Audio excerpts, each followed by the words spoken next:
Just as many people don't know where Oz comes from or don't have no idea that you are of Turkish descent, they also have no idea that you are Muslim. You're from a very strong Muslim tradition.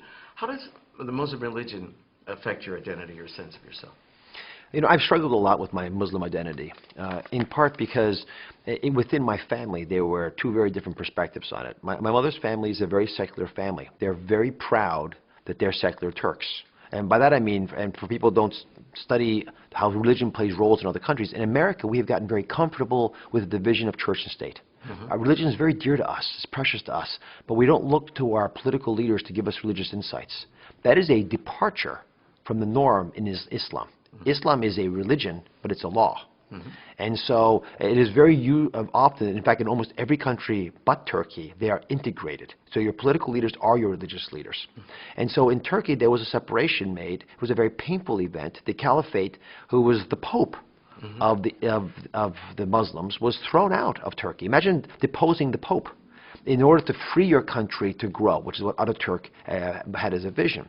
And so my mother's family are very strong secularists. They're religious people, but in privacy. They never flaunt it, they never talk about it. It's frankly none of your business, in their opinion, that they happen to be Muslim. In fact, they don't care what you are. And historically, Turkey, the Ottoman Empire, was all about that. If you look at the history of the Jews, for example, the fact that in 1492, when Columbus was sailing the ocean blue, the Spaniards were kicking all the Jews out, and they came to Turkey, many of them. And they lived there for hundreds of years. These ancient, beautiful cemeteries in Turkey that are all in Hebrew. I can't read any of the letters. They had a very strong culture there. They were welcomed to Turkey because Turkey, Istanbul, was a meritocracy.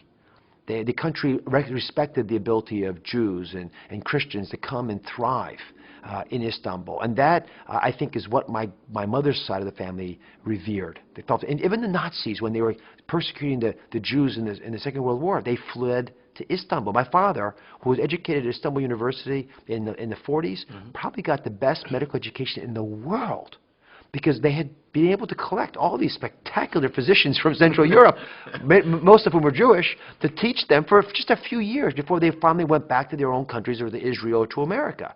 And so my mother's family was all about the ability of people with very different backgrounds to come together and have an integrated society. My father's family, a much more traditional family from the central parts of Anatolia, where religion was their core essence. It's what defined who they were. It's what gave them their morality. They would never feel comfortable separating away their view towards the law from the view towards religion. They just seem so obviously and beautifully and elegantly integrated. Why would you try to carve them apart? And I think much of the civil unrest that's occurred in Turkey this century has been because those two factions could not agree on it. We have the same problem in America. And so as a Turk growing up in America with one parent from one side of the religious wall and one from the other side, and of course America clearly supporting the secular background, I found myself tugged more and more towards the spiritual side of the religion rather than the legal side of the religion. In my mind, religion is sort of like the playing field. It's the rules of the game.